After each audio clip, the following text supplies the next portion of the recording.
সংসদ হামলা নিয়ে তদন্তে এবার হরিয়ানায় নিলাম ধৃত নিলামের বাড়িতে তল্লাশি, নিলামের পরিবারের সদস্যদের জিজ্ঞাসাবাদ করা হচ্ছে।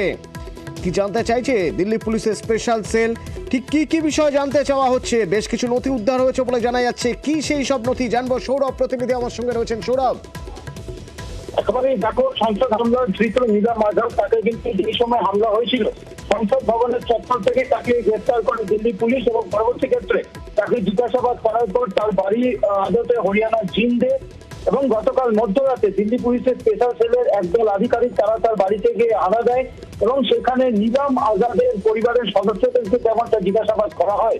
পাশাপাশি নিলাম আজাদ যেই ঘরে থাকতো, যে রুম ছিল তার, সেই রুমেও তল্লাশি চালায় দিল্লি পুলিশের আধিকারিকরা এবং সেখান থেকে একাধিক ব্যাংকের নথি, ব্যাংকের স্টেটমেন্ট, ব্যাংকের পাসবই এবং বিভিন্ন এনজিও সংক্রান্ত একাধিক পোস্টার কিন্তু উদ্ধার করেছে দিল্লি পুলিশের স্পেশাল সেল, এমনটাই দিল্লি পুলিশ সূত্রে খবর।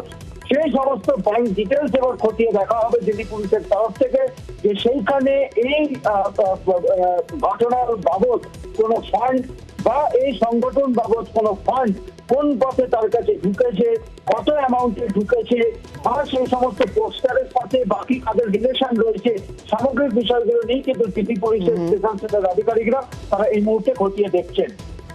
ধন্যবাদ।